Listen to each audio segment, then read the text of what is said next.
Since the release of Uncle Tom 2, several people have asked us for recommendations for resources they could use to do their own research. We did do a ton of research in the making of Uncle Tom 2. We read all kinds of books. We've dove through all kinds of archives and footage. And I remember as I was learning more and more about the civil rights movement and how steeped it was in Marxism, I was just amazed that nobody else has, to that point, put out a film that shows this side of American history, of the civil rights movement. That is until I came across a film called Anarchy USA, which was written and directed by G. Edward Griffin in 1966. When I watched it, I just had a feeling of shock and relief. Shock because here you had a film that basically showed a lot of the same things that I myself have come across in my own research, and relief that I'm not the only one talking about it. In fact, that G. Edward Griffin was talking about it well before I was even born. So that was cool to see because it helped me to understand that there's a lot of people who know full well what the civil rights movement was all about. So consider this resource to be the first of several videos that we will release over the next few weeks in our audience's quest for truth. So without further ado, I present to you Anarchy USA. Listen, see, we, the Negro people down here have gotten completely fed up, and you know what they're gonna do tonight? They don't care. They're not gonna fight down here no more. You know where they going? They after the white people. Now they after the white people. They gonna congregate. They gonna caravan out in Inglewood, Playa del Rey, and everywhere else the white man's supposed to stay. They gonna do the white man in tonight, and I'm gonna wait. No.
Anarchy, the breakdown of law and order, a chaotic reign of terror, mob rule and rioting, the collapse of government authority. These phrases ring strange in the ears of Americans, and for good reason. Through the years, America has stood as the world symbol for law and order. Our government is responsive to the will of the people. Our courts and legislatures provide the mechanics for a peaceful redress of grievances.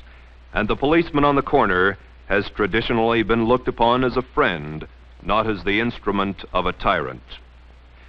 Anarchy, well, that was something we read about in our newspapers that was always happening in other countries. Perhaps the people in other countries had just reasons to riot against their governments. After all, many of the nations of the world are dictatorships in one form or another. What business was it of ours, anyway? Newsworthy, perhaps, but it could never happen here. Then, in the summer of 1964, widespread rioting and looting suddenly broke out in Harlem, in Rochester, in Newark, in Jersey City, in Philadelphia, Cleveland, and Chicago, all within a few days of each other. It was as though an unseen hand had given the signal. Then, on August 18, 1965, guns replaced nightsticks in the hands of law enforcement officers as the Watts area of Los Angeles literally burst into a cauldron of insurrection. Thousands of rioters roamed the streets both night and day, smashing and looting, and setting the torch to over 50 square miles of the city. Hidden snipers held police and firefighters at bay as fires raged unabated. At least 35 Americans died in the violence and gunfire. The sheer magnitude of this monstrous madness strained the abilities of the civil authorities, and the California National Guard was sent to Watts with orders to quell the violence with brute force if necessary. The spectacle of American soldiers shooting it out with American civilians was even more shocking than the rioting itself. The nation was stunned and horrified. No smugness now. This time it wasn't a foreign country. This time it was Anarchy USA. The degree of communist influence in these riots has been subject of much discussion and controversy. For a solution to this controversy, let's review the events of recent years, both at home and abroad, in light of the communists' own plans for world conquest. The communists disdain to conceal their views and aims. They openly declare that their ends can only be attained by the forcible overthrow of all existing social conditions. The most powerful enemy can be conquered only by exerting the utmost effort and by thoroughly, carefully, attentively, and skillfully taking advantage of even the smallest rift, of every antagonism of interest among the various groups or types within the various countries. Divide the people. Split them into quarreling factions, fighting among themselves rather than their common enemy. This is the comrades' first rule for the conquest of any country, for well do they know from long experience that the nation so divided and weakened can be easily conquered from within. For Mao Zedong, finding the point upon which to divide the people of China and create a revolution was comparatively simple. The Chinese for centuries had been principally tillers of the soil, eking a meager livelihood from land they did not always own and for which they paid tribute to landlords who generally had large holdings. Strong backs and legs were requisite to survival for the great masses who provided the power for China's limited and primitive industry and agrarian economy.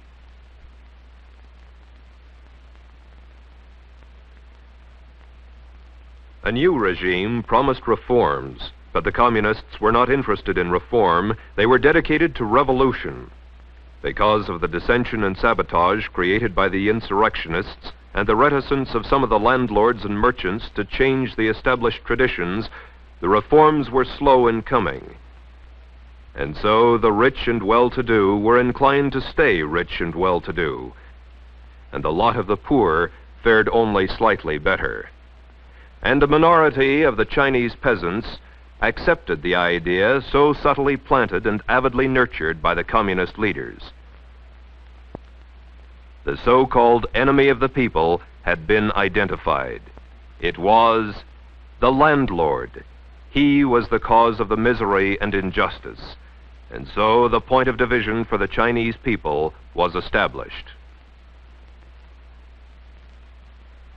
In Cuba, a land accustomed to crisis in government and the decrees of dictators, Fulgencio Batista headed a regime that was the least tyrannical Cuba had known for several decades. Rising levels of education, culture, industry, and commerce were enabling the people to enjoy the highest standards of living in all Latin and South America. Corruption in government there was, but no more than was to be found in many cities in the United States.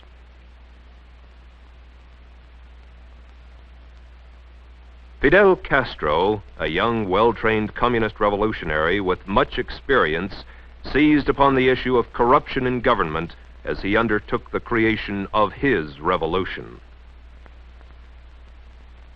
It was the government, said Castro. The government was responsible for the problems and oppression felt by the people. It was the dictator and his followers. It was the Batistianos. They were the enemy. In Cuba, as in all countries, there were the poor and the poorly educated who labored in the fields. Castro promised agrarian reform, which focused the discontent of the rural community upon the latifundista. They, too, were the enemy. And so the communists, experts at fomenting discontent, began to split the population into quarreling factions, setting Cuban against Cuban. Algeria is a creation of the French. Before the French came to the land now known as Algeria, it was nothing more than a conglomerate of warring tribes. Their constant fighting among themselves for the best pasture land each spring and the best barley land each autumn kept the native population of the area at about 1,500,000 for 14 centuries.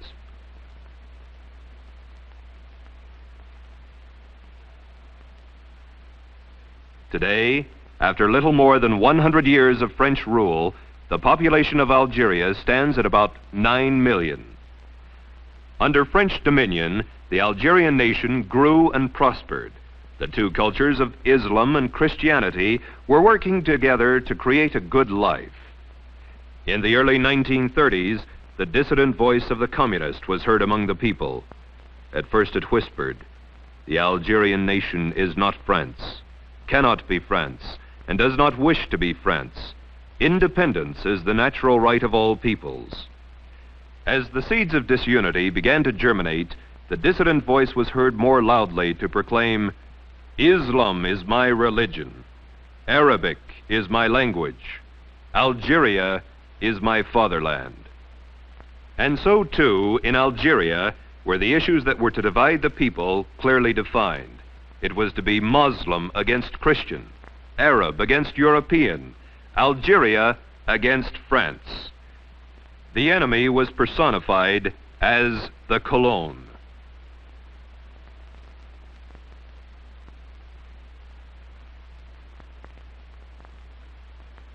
With phase one, that of dividing the population, completed, the revolutionists were ready to move into phase two of the communist blueprint for takeover. Create the appearance of popular support. In every country now part of the Red Slave Empire, the actual number of Communist Party members at the time of takeover has been less than 1% of the total population. As Lenin phrased it, communism must be built with non-communist hands. By cleverly beguiling thousands of well-intentioned people into unwittingly supporting the revolutionary program, the dedicated 1% can trick the 99% into surrendering their birthright. This they do by hiding the true communist objectives behind appealing slogans and pretended humanitarian goals. As Stalin explained, the revolutionary accepts reform in order to use it as a cover for his illegal work. In China, the propaganda mills were active in championing Mao's agrarian reform.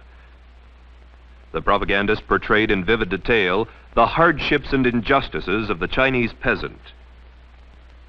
The communists popularized the slogan, "Land to the tiller." Mao Zedong exclaimed, "We are not striving for the social and political communism of Russia. Rather, we prefer to think of what we are doing as something Lincoln fought for in the Civil War, the liberation of slaves." In the United States, those books which praised Mao Zedong as non-communist and an agrarian reformer were advocated reading, and some even became book club selections. It was later revealed that many of the pro-communist books and articles were written and reviewed in this country by communists. The American people, unaware of the treachery, were conditioned to accept the enslavement of China's millions.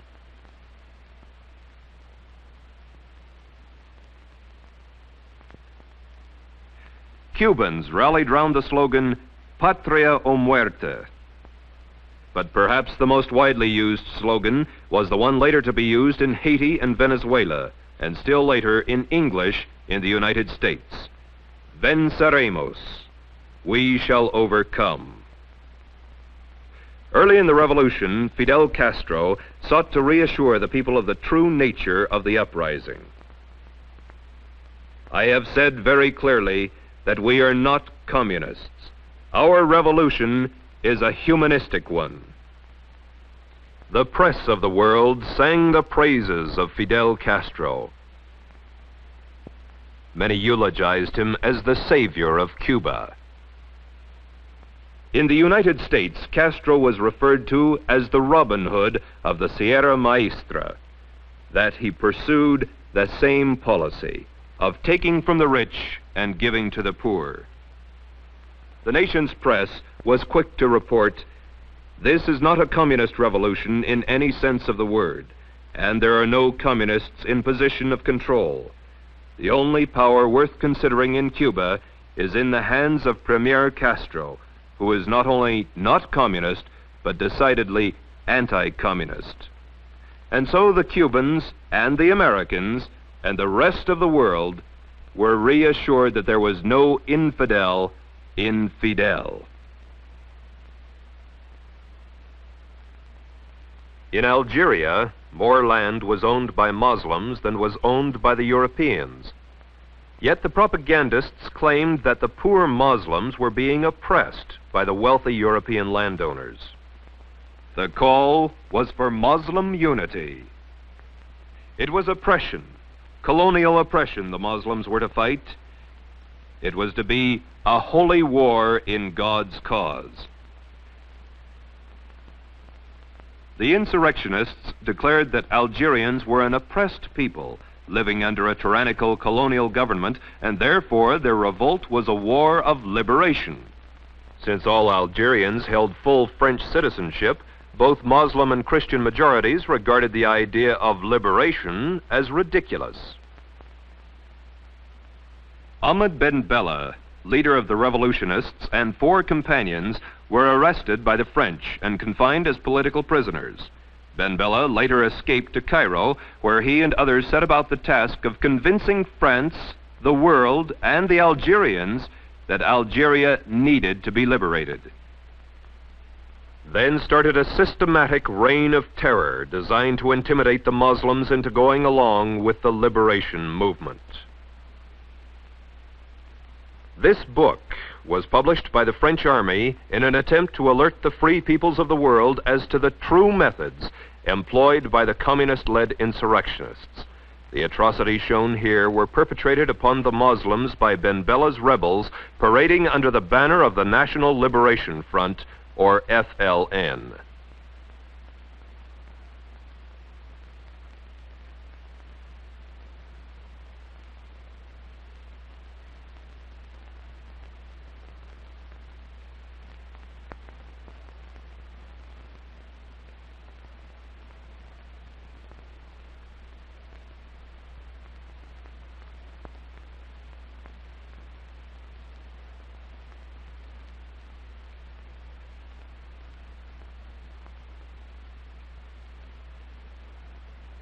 Men, women, and even children came under this merciless scourge in the name of freedom.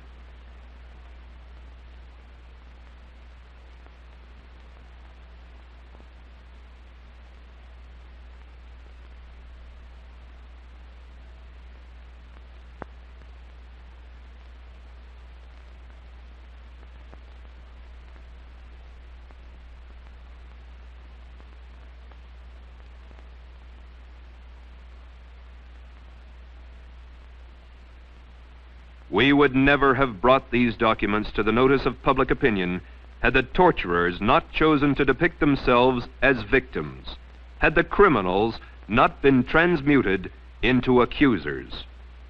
And that is exactly the way it appeared to the world. The French army was accused of police brutality. The godless revolutionaries were depicted as liberators. The insurrection was described as a popular and spontaneous uprising of the people. So effective was the programming of this big lie that some of the world's leading citizens were led to give aid and comfort to the enemy that plans to conquer the world. I am today introducing a resolution which I believe outlines the best hopes for peace and settlement in Algeria. It urges in brief that the President and the Secretary of State be strongly encouraged to place the influence of the United States behind efforts either through the North Atlantic Treaty Organization or through the good offices of the Prime Minister of Tunisia, Sultan of Morocco, to establish the basis for a settlement of an independent personality of Algeria, interdependent with France and the neighboring nations. I believe this to be of vital importance to us. This photo was taken October 15, 1962 in Washington, D.C. and carried the following caption: Premier Ahmed Ben Bella of Algeria and President Kennedy stand as Ben Bella receives full military honors shortly after his arrival today for talks with the chief executive. Ben Bella is expected to thank Kennedy for having called for Algerian independence as far back as 1957. After receiving full military honors at the White House, Ben Bella visited fellow revolutionary Fidel Castro before returning to Algeria.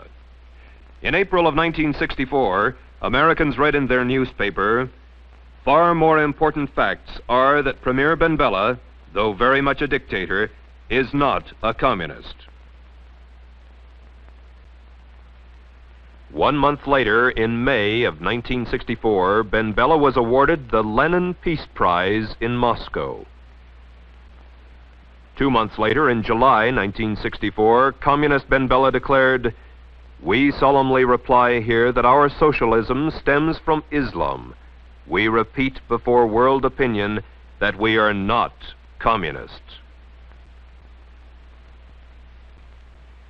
After the communists have found some issue or point of difference upon which they can divide the people, get them fighting among themselves rather than their common enemy, the next step is to create the appearance of popular support for the communists' war of national liberation. They have been devastatingly successful thus far. Yet in one country after another, there have been alert, informed individuals who saw the signs, recognized the patterns of conquest, and raised their voices to warn the people. Against just such a contingency, the communists developed the third phase of their blueprint for world domination: neutralize the opposition. We can and must write in a language which sows among the masses hate, revulsion, and scorn toward those who disagree with us. A Communist Party directive issued in 1943 reads, Members and front organizations must continually embarrass, discredit, and degrade our critics. When obstructionists become too irritating, label them as fascist or Nazi or anti-Semitic. Constantly associate those who oppose us with those names which already have a bad smell. The association will, after enough repetition, become fact in the public mind. In China, the formula worked well. The word landlord became almost an invective. Those who worked for the government were looked upon as grafters. The government under Chiang Kai-shek was reviled as an enemy of the people, a fascist tool of the ruling class. Those who refused to support the agrarian reformers were subject to surprise visits from roving guerrilla bands. The pattern was the same in Cuba. Those who were less than enthusiastic about Castro's reform were effectively branded as Batista followers. The man who spoke up against the revolt was labeled as a counter-revolutionary.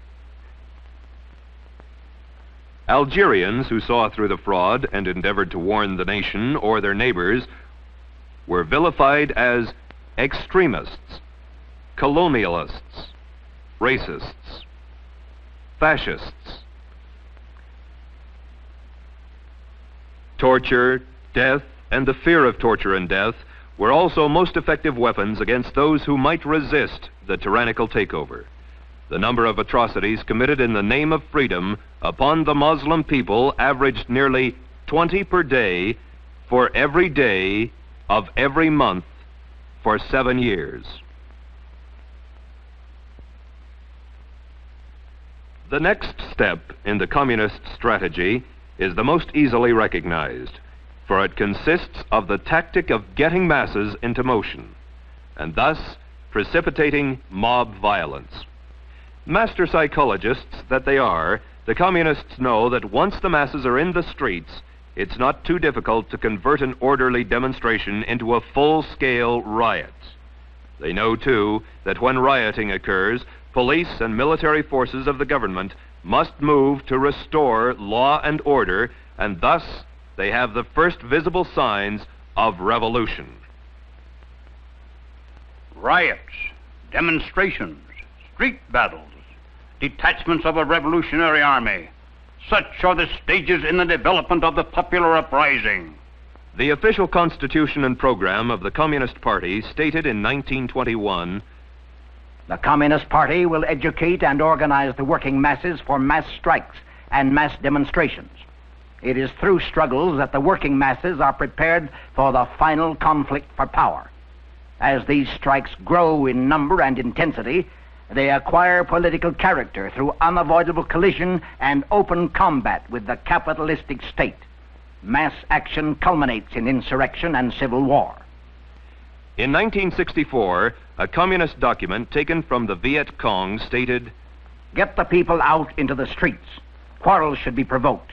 Youth groups are to be armed with knives and clubs, allegedly to protect themselves in a manufactured tension."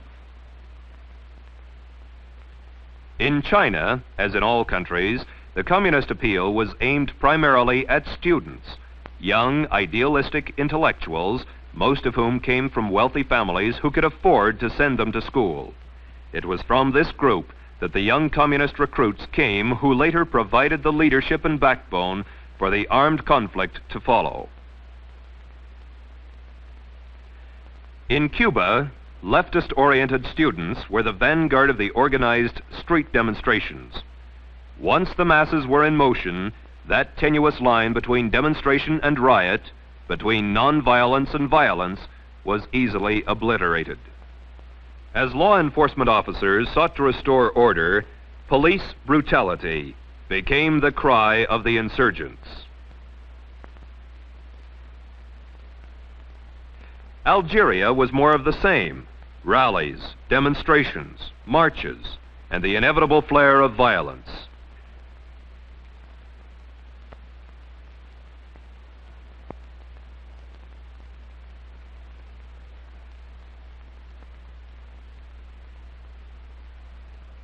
The invariable charges of police brutality were hurled as efforts were made to maintain law and order. When marches and demonstrations turn into riots in any country slated for takeover, the communists are then ready to implement the final stage of their blueprint for conquest.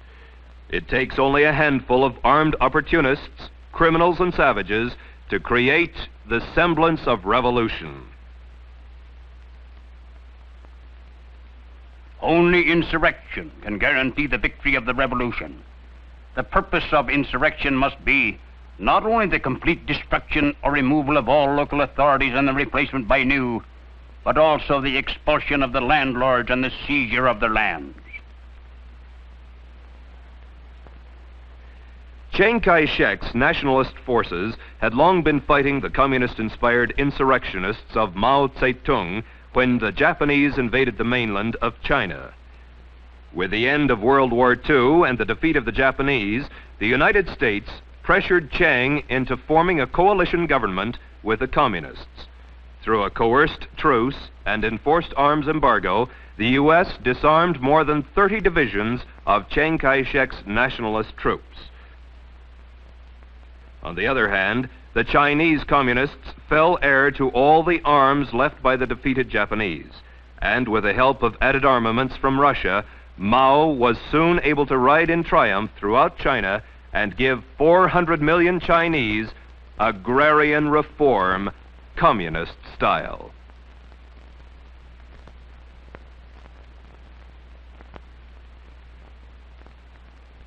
When it was time for the shooting to begin in Cuba, Fidel Castro received millions of dollars in cash and vast amounts of arms and ammunition from the Soviet Union and communist groups throughout the Western Hemisphere.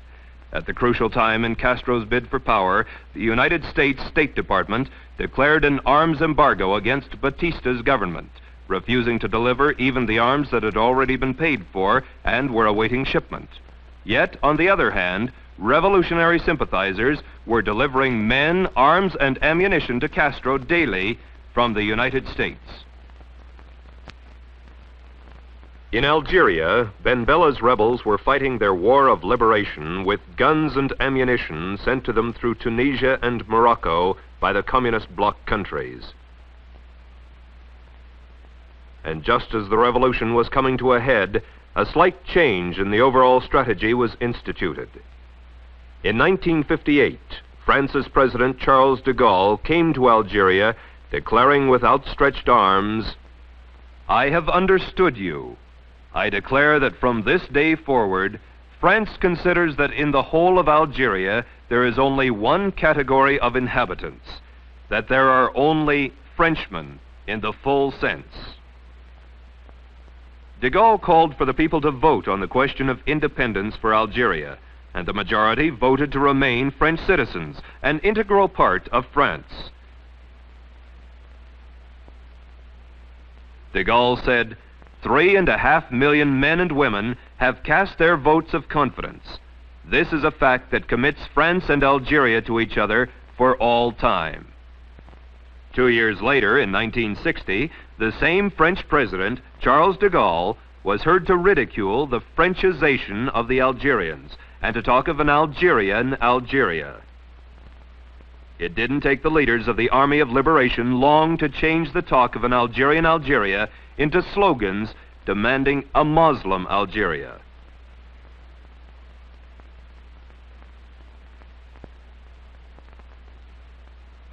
Ultimately, the revolutionary Ben Bella returned to Algeria and in due course established a regime of which he said, "We solemnly reply here that our socialism stems from Islam.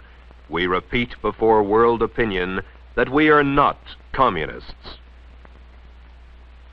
And so it has been, with but minor variations in one country after another. Divide the people. Create the appearance of popular support. Neutralize the opposition. Precipitate mob violence. Create the semblance of a revolution. An accurate summary of Lenin's strategy for the conquest of the world is as follows. First, we will take Eastern Europe. Next, the masses of Asia. Then we shall encircle the last bastion of capitalism, the United States of America. We will not have to attack. It will fall like overripe fruit into our hands. By October of 1950, all of Eastern Europe was securely locked behind the Iron Curtain. By the summer of 1954, the greater part of Asia had fallen to the Kremlin's strategy and tactics. And each year, more nations lose their sovereignty to Marxist intrigues or degenerate into Soviet satellites, as communism hastens to complete the encirclement of the last bastion of capitalism. And what of the United States? How goes the battle in the land of the free and the home of the brave?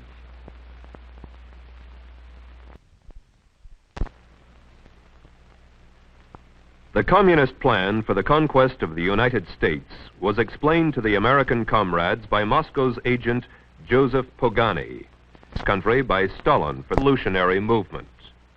American Negro Problems was published in 1928 by Joseph Pogany using the alias John Pepper and carried the official communist line for America.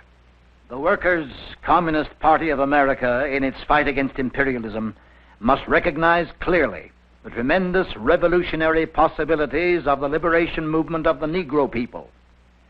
The Black Belt of the South, with its starving and pauperized Negro farmers and Negro agricultural working masses, with its Jim Crowism, its semi-feudal status, and its political system still bearing the earmarks of the period of slavery, constitutes virtually a colony within the body of the United States of America. The Workers' Communist Party of America puts forward correctly as its central slogan, abolition of the whole system of race discrimination, full racial, social, and political equality for the Negro people. But it is necessary to supplement the struggle for the full racial, social, and political equality of the Negroes with a struggle for their right of national self-determination. Self-determination means the right to establish their own state, to erect their own government if they choose to do so. The Negro Communists should emphasize in their propaganda the establishment of a Negro Soviet Republic.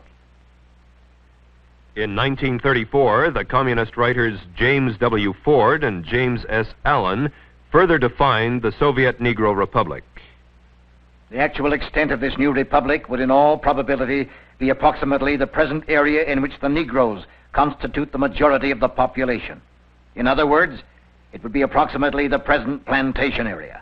It would be certain to include such cities as Richmond and Norfolk, Virginia, Columbia and Charleston, South Carolina, Atlanta, Augusta, Savannah, and Macon, Georgia, Montgomery, Alabama, New Orleans and Shreveport, Louisiana, Little Rock, Arkansas, and Memphis, Tennessee. These cities, and the cities which lie within their spheres of influence, became known in communist writings as the Black Belt of the South, and were to constitute the nucleus of a future Soviet republic.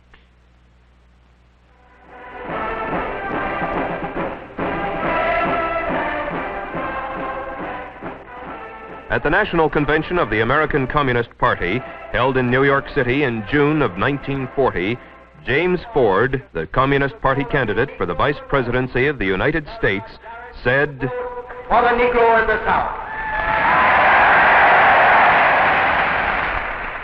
my people, the Negro people of America, have in the Communist Party their best defender, the unfailing champion of their cause. I accept its nomination for Vice President of the United States."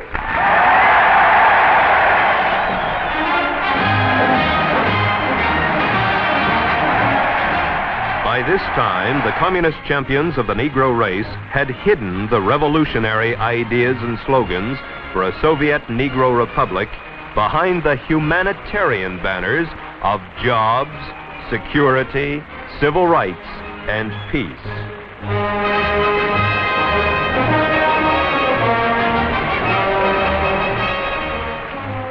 These humanistic issues were to provide the friction necessary to divide the American people and lay the groundwork for revolution. I am Leonard Patterson. When I was a young man, only 23 years old, I joined the Communist Party. I was a member of the National Executive Committee of the American Young Communist League. In 1930, I was the official communist candidate for election to New York State Assembly. I knew Gus Hall and other top-ranking American communists very well because I trained with them at the Lenin University in Moscow. I joined the party because I honestly thought the communists were trying to help American Negroes. I broke away from the party when it became clear to me what the communists were really up to was to use the Negro people in this country as cannon fodder in a violent and bloody revolution aimed at the establishment of the American Soviet dictatorship. It was that simple, and it is still that simple today. Make no mistake about it. What is happening in the United States right now under the banner of civil rights is exactly what has happened in China, in Cuba, in Algeria, and many other places around the world. I'm Julia Brown. For 9 years, I was a member of the Communist Party, serving as an undercover agent for the FBI. During that time, I learned that the communist conspiracy had been planning and working for years to bring violent revolution to America. It was to be a communist revolution, but the great majority of the American people would not be allowed to realize that until it had already happened.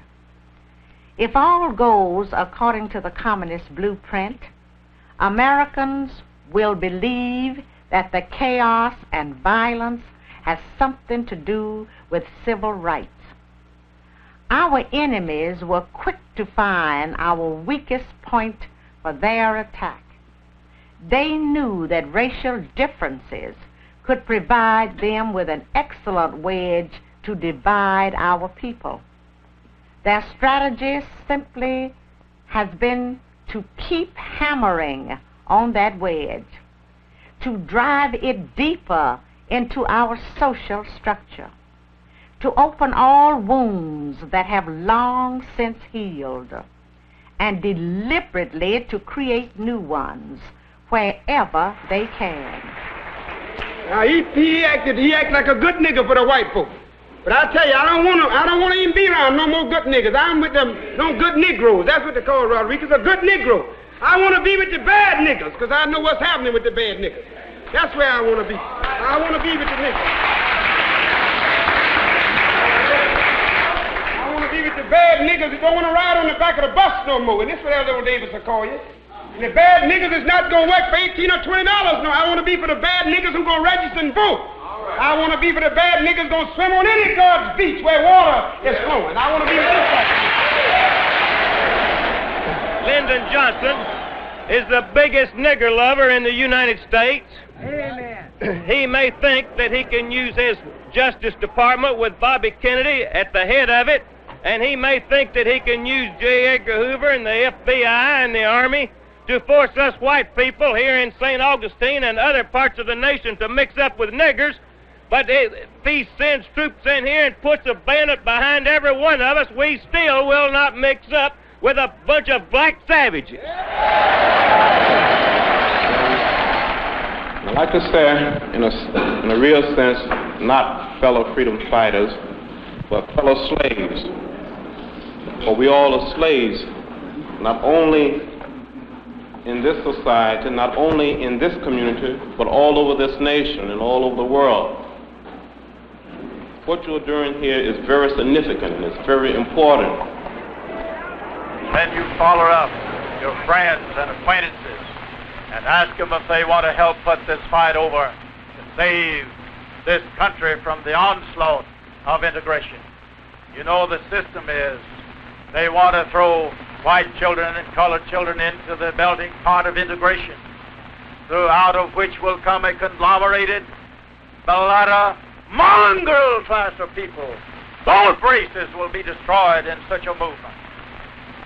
I, for one, under God, will die before I'll yield 1 inch to that kind of a movement in America.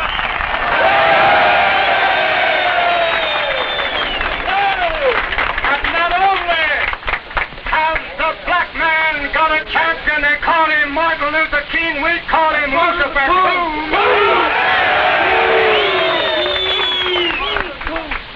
That God has some champions of the white man, and you can name Connie Lynch as one of them. Today, tomorrow, and forever. And if this nigger thinks he can stir the niggers up, I'll also inform him that the white men can be stirred up to defend what is rightfully theirs. And so the seeds of dissension were sown among both the black and the white races. And inexorably, the people of the United States were being divided according to plan. Among the so-called downtrodden and oppressed, among the supposedly starving and pauperized Negroes, the enemy was referred to as Whitey, Mr. Charlie, the man, and the Ophe.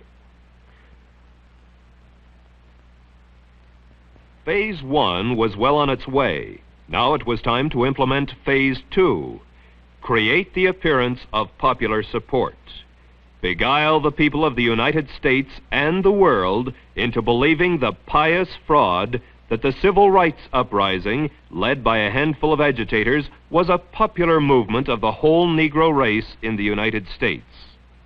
Now, this doesn't mean that there isn't a legitimate need for the advancement of civil rights for many of our Negro citizens. Of course, there is a need there. Otherwise, communist agitators posing as civil rights leaders could never hope to enlist massive support for their schemes. The aspirations of Negroes for full equality were not created by communists, but they are used by communists in such a way that idealistic Americans of all races can be tricked into implementing the blueprint for revolution. Having been on the inside of the Communist Party, it's easy for me to recognize this revolutionary agitation in disguise.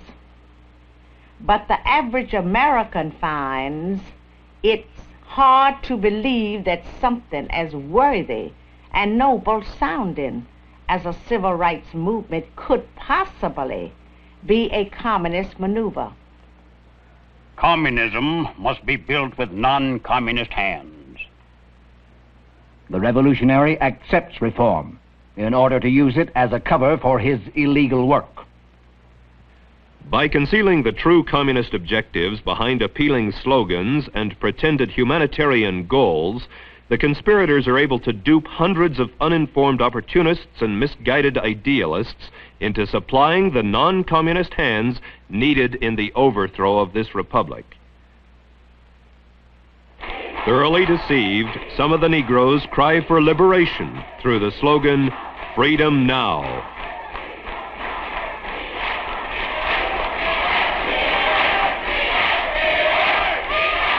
The Democratic slogan, "One man, one vote," has gained wide acceptance. But perhaps the most popular slogan is "Venceremos," the rallying cry of the deluded peasants of Cuba, Haiti, and Venezuela. "Venceremos," we shall overcome, is now the rallying cry of the deluded peoples of the United States.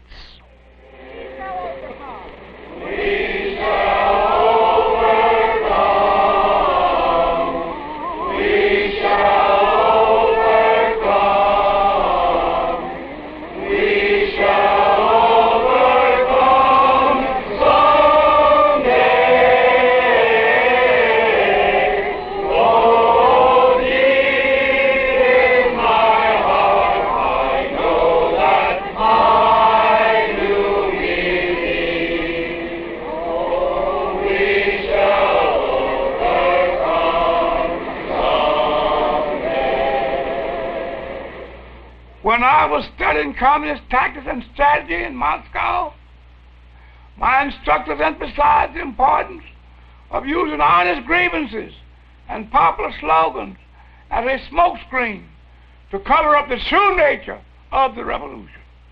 We were taught how to use propaganda and arouse the emotion of the masses. We learned how to set one group against the other and to make them hate each other. We learned the necessity of having martyrs, and we were even told how to create our own martyrs if they did not automatically result from the atmosphere of hatred. We were taught the importance of getting large masses of people into the street for marches and demonstrations, and finally, we were instructed in ways to trigger off riots and make them spread and to keep them going. When I returned to the United States, I was immediately given practical training. I participated in so-called nonviolent demonstrations that were deliberately calculated to irritate white people into violence against us. I personally was in charge of organizing a march on Washington to dramatize the Scottsboro Boys case. In New York, about 1935, a Negro boy was reported killed by the owner of a store while in the act of stealing some merchandise. Communist Party headquarters decided to make a march out of the boy. So we went right to work, putting out handbills and holding open air meetings. In less than a half hour after we started, there was a race riot at 125th Street, complete with smashing windows of white storekeepers, looting and all the rest. I'm not speaking of things I read about. These are things I personally participated in.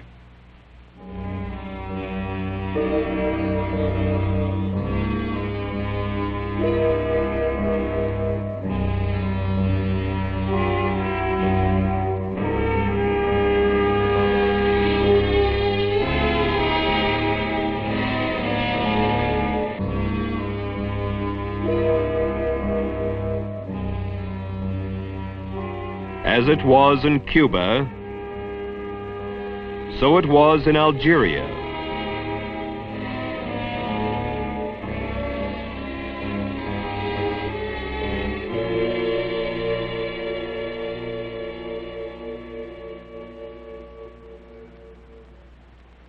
And so it is in the United States. In Jackson, Mississippi, Medgar Evers, State Field Secretary for the NAACP, was shot in the back by an unknown assassin as he was entering his home. After lying in state in Mississippi, the body of World War II infantry GI Medgar Evers was sent to Washington, D.C. for burial in Arlington National Cemetery.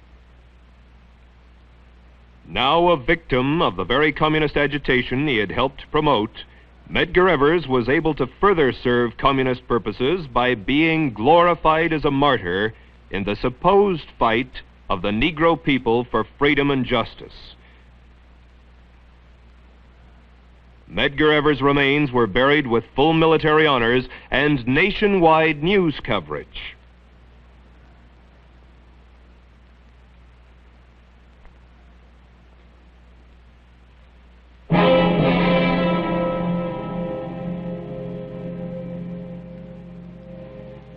As it was in Cuba,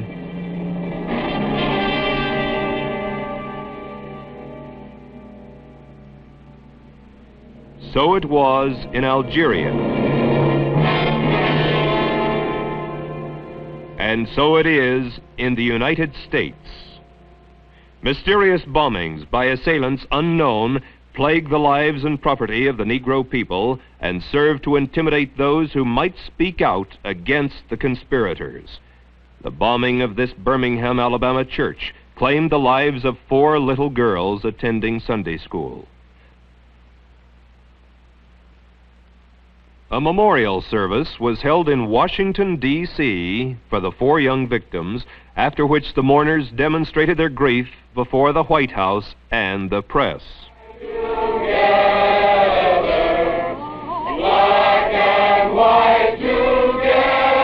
A martyr that rallied the sympathies of the nation was the lovely Viola Gregg Liuzzo, who was shot to death while driving between Selma and Montgomery, Alabama, with a Negro civil rights worker.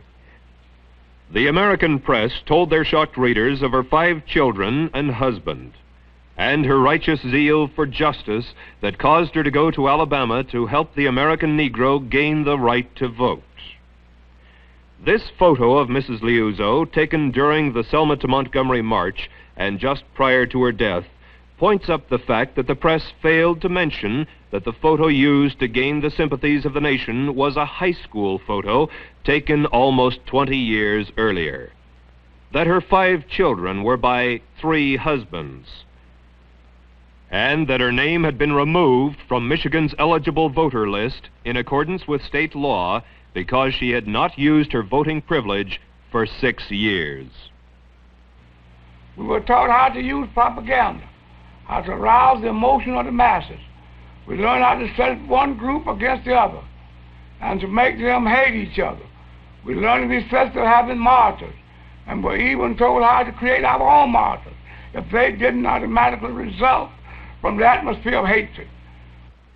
divide the people, then create the appearance of popular support.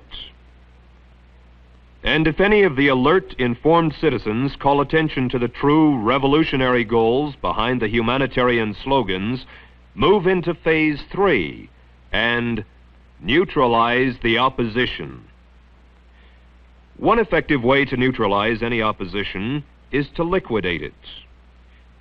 In the summer of 1965, a respected Negro farmer in Alabama dared to speak out critically against the civil rights revolutionaries.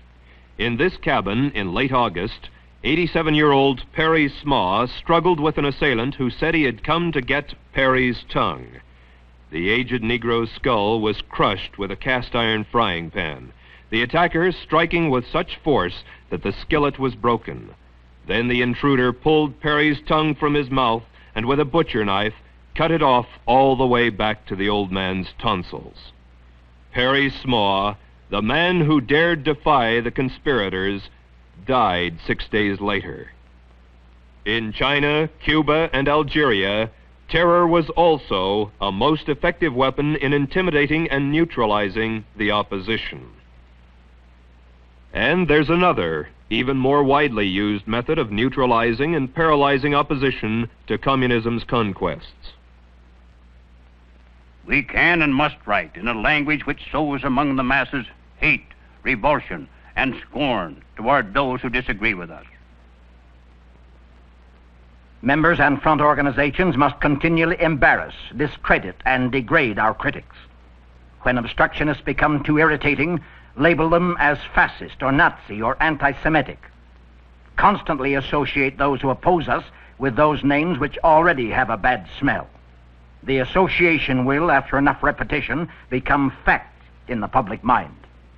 By duping the American public into turning a deaf ear to the voices of warning because the topics were controversial or because the patriots themselves had been ridiculed as extremists, racists, fright peddlers, the conspirators were ready to move one step closer to their hidden goals by precipitating mob violence. Riots, demonstrations, street battles, detachments of a revolutionary army. Such are the stages in the development of the popular uprising.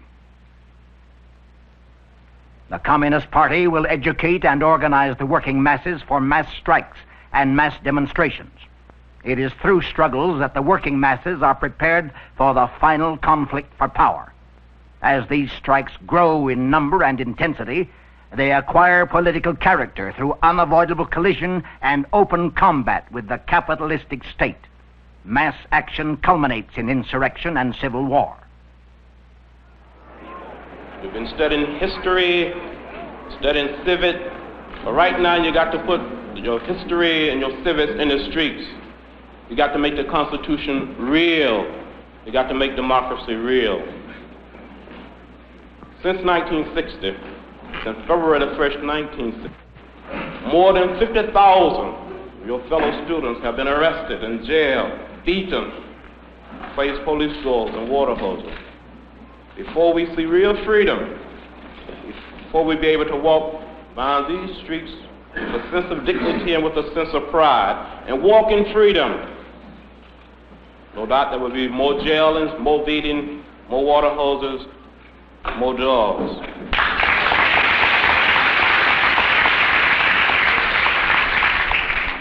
The other thing is this: we are determined that this city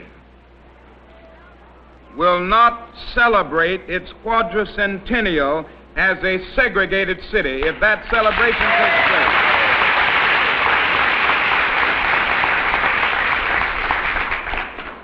We plan to use everything within our power and all of the nonviolent weapons at our disposal to dramatize this blatant injustice and to demand that the federal government not put a cent in this city unless it decides to face the realities of desegregation.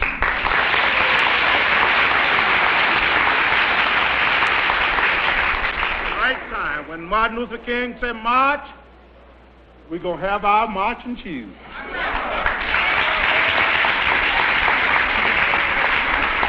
And you know they've kicked us around a long time, haven't they? Yeah. And so many of us we've come up in life without any shoes at all. And if it becomes necessary for us to march without shoes, we'll march barefooted. I don't like the way you're clapping tonight. Are you ready to march? Are you ready to march?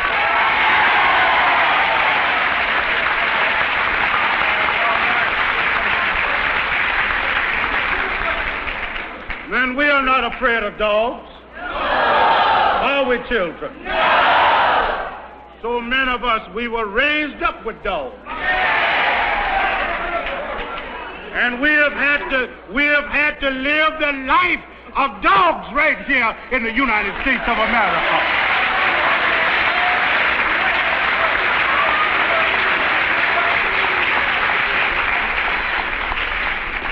I want you to raise your hand high tonight. Everybody that's ready to march, raise your hand high. Raise it high. Are you ready to march? Are you ready to march? If you're ready to march, I want you to raise both of your hands above your head. I want you to stand up on your feet. Keep your hands high. Now bring them together and clap them together. Everybody wants freedom. Everybody wants freedom. Everybody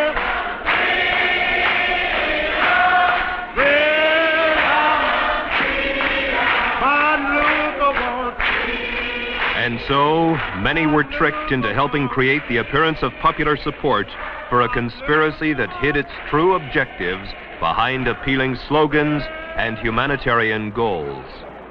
A detachment of the deceived staged sit-ins. A handful of the hoaxed made freedom rides. A portion picketed and protested, while still others boycotted buses.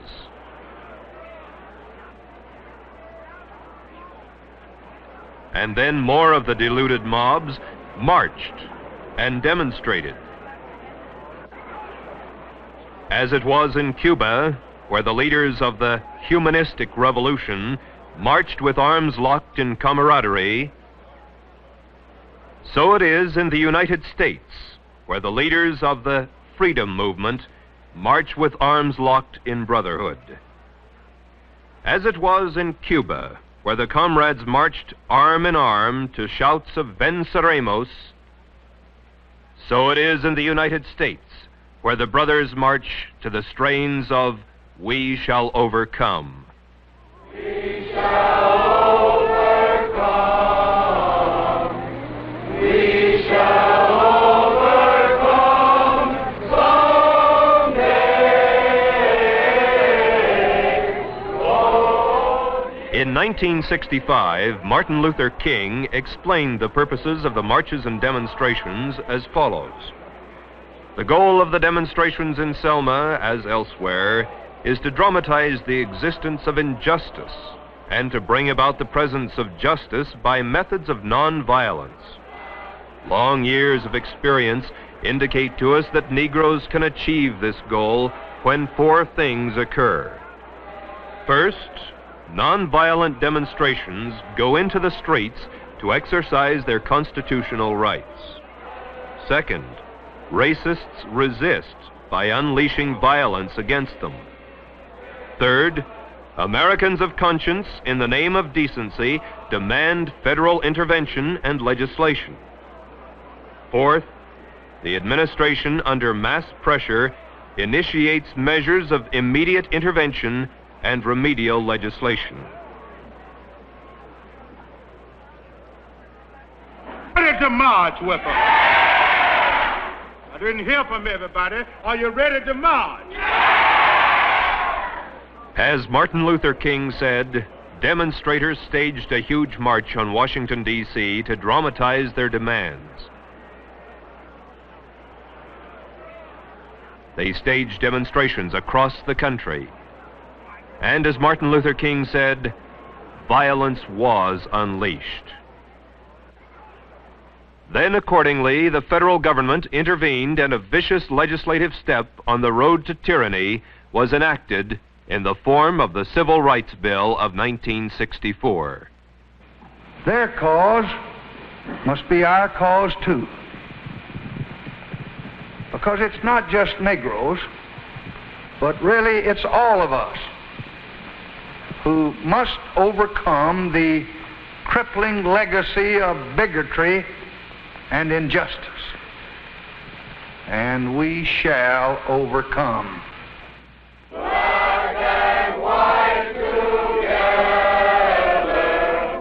Black and white together. Now we mean business. Are you ready to march with us? As Martin Luther King said, the demonstrators staged a huge march from Selma to Montgomery, Alabama, to dramatize their demands.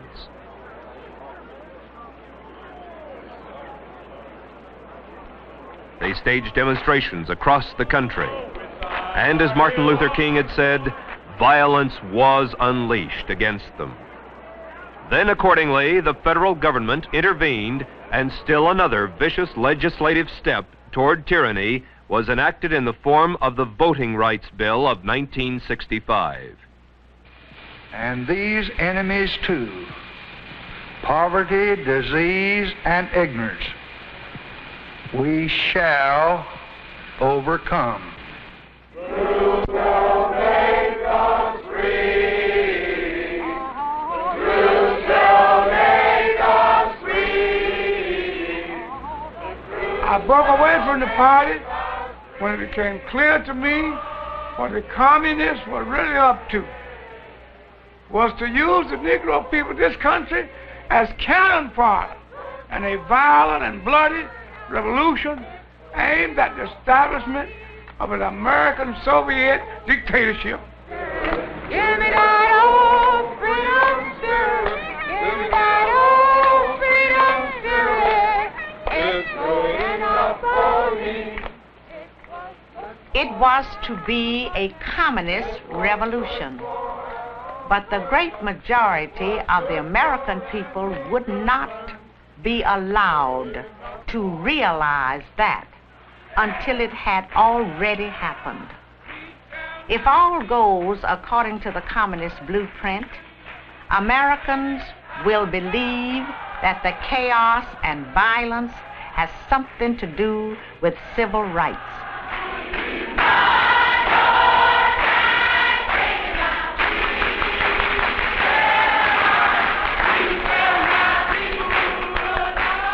Make no mistake about it.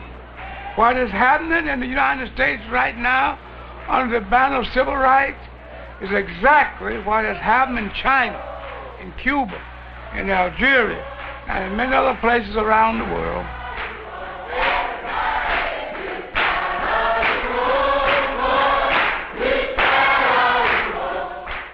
The goal of the international communist conspiracy is world domination.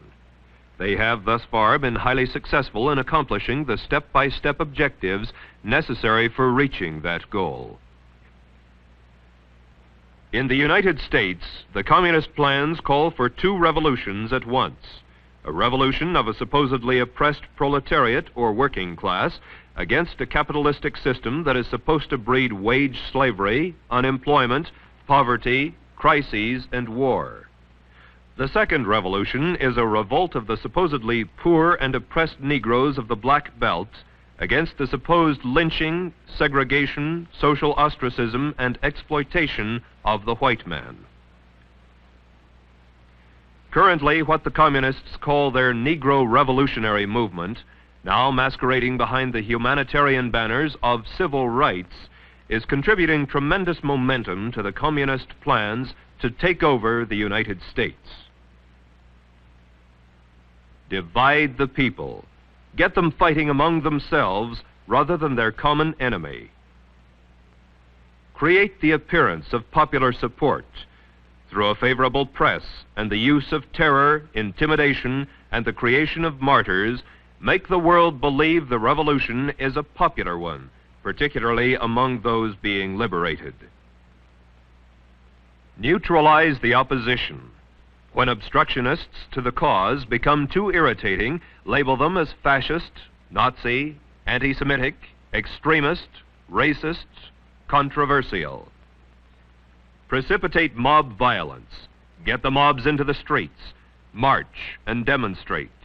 As the demonstrations grow in number and intensity, they will acquire political character through the desired collision and open combat with the forces of law and order. Since mass action culminates in insurrection and civil war, what of the fifth principle of the communist strategy? Create the semblance of revolution.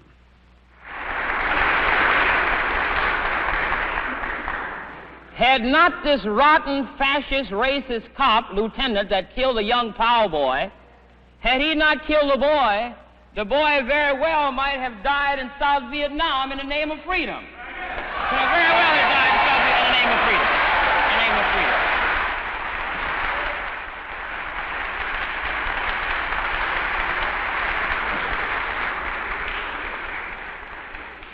I was also asked to tell you not to get your passion so high, not to get too worked up. However, I think many of us are going to have to choose where we're going to die at. Where are we going to die at?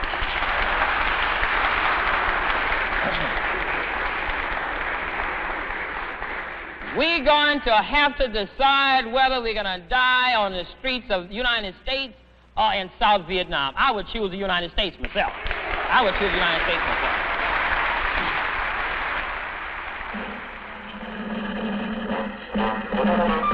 From Havana, Cuba, free territory of the Americas, Radio Free Dixie invites you to listen to the free voice of the South. Stay with us for music, news, and commentary by Robert F. Williams. Robert F. Williams, a fugitive wanted by the state of North Carolina and the Justice Department, broadcasts weekly revolutionary messages beamed into the United States from Cuba. We shall take the torch of freedom and justice into the streets of America, and we shall set the last great stronghold of Yankee imperialism ablaze with our battle cry of freedom. Freedom now or death. For our people. In the monthly newsletter published in Cuba and sent into the United States through Canada, the revolutionist Williams tells the Negroes of this nation, we must be willing to suffer jail. We must be willing to suffer death. We must be willing to kill for freedom. There are Gestapo policemen on every street corner. It's just like Mississippi. And I predict things are going to grow worse. In fact, I think policemen are going to be dead before this situation is over. During the summers of 1964 and 1965, the demonstrations became riots, finally culminating in the worst race riot in this nation's history in the Watts district of Los Angeles. Across the United States, law enforcement officers were dead, and Negroes did die in the streets, and the situation was far from over. 7 days after the rioting broke out in Watts, a new newspaper started publication, the voice of all the oppressed and exploited. Calling for the workers of the world to unite, this new voice of the people declared that all the people of the U.S. who oppose U.S. imperialism wish to thank the Communist Party of China and the Chinese people for their pledge of support for the people of Los Angeles in their struggle against U.S. imperialism. In keeping with communist principles and expectations, the atmosphere of hatred generated in the Watts riot resulted in 32 martyrs for the cause of liberation. In their memory, we pledge to destroy U.S. imperialism. In 1928, and again in 1934, and still again in 1965, we hear, the Negro people constitute a nation in the black belt of the South. And lest there should be any misunderstanding, Nobel Peace Prize winner Martin Luther King followed the example of Lenin Peace Prize winner Fidel Castro and Lenin Peace Prize winner Ben Bella and protested that, "I am sick and tired of people saying this movement has been infiltrated by communists and communist sympathizers. There are as many communists in this freedom movement as there are Eskimos in Florida." In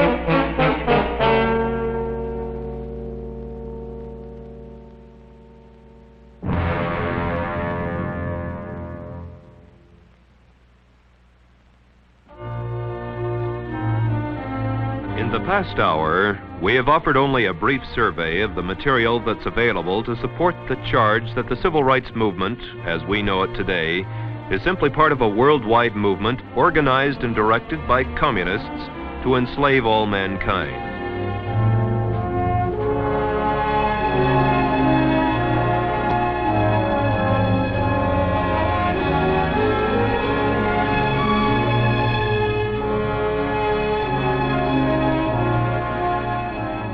There are hundreds of additional witnesses and thousands of additional facts to testify to the communist involvement in the American civil rights movement, but the limitations of time prevent their inclusion here.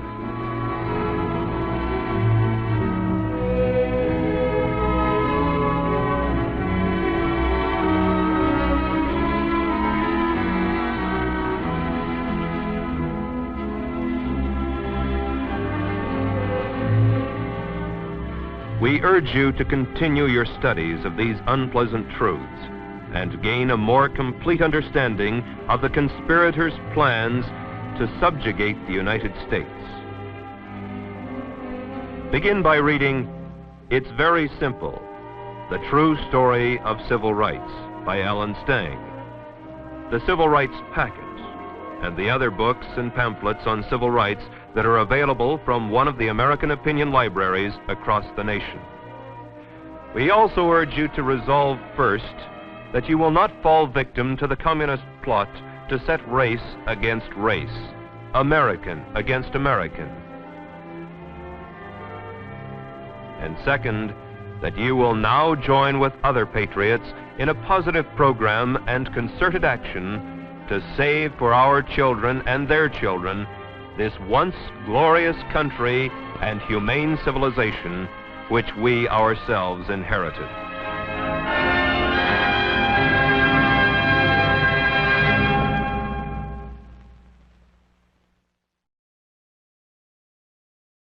I hope you enjoyed and were inspired by this presentation of Anarchy USA by G. Edward Griffin. I advise you to look up more of G. Edward Griffin's work. He has a pretty hefty catalog. He's written many books and has produced many documentaries over the years, exposing many agendas that are, in a sense, unraveling our country. So until next time, thank you and God bless.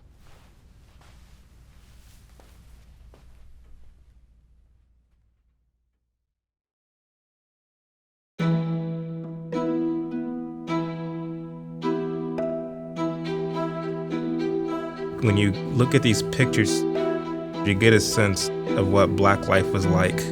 Some of them look pretty prosperous. Divine providence was clearly operating in the lives of Black Americans. Throughout history, Black folks were honorable. They had integrity. That's what Black people were. We were never taught that America was bad and that we were not Americans. We were raised to love America. Protesters topple a statue of Christopher Columbus, and hundreds of statues have been vandalized. You see people trying to rewrite history. The American people know these names have to go. Why is that?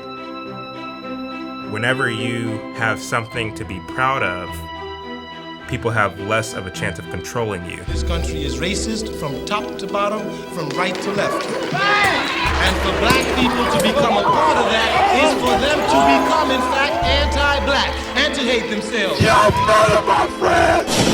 There is no country in this world that a Black person would rather be. Unless, of course, they grow up in this country. You broke the contract truth for 400 years. We played your Then game. they're fed a lie that is so deceptive. The reason that lie exists is power. There are certain people who are using the Negro in order to establish that power in Washington. And the Negro is just merely a pawn in a game that's bigger than he is.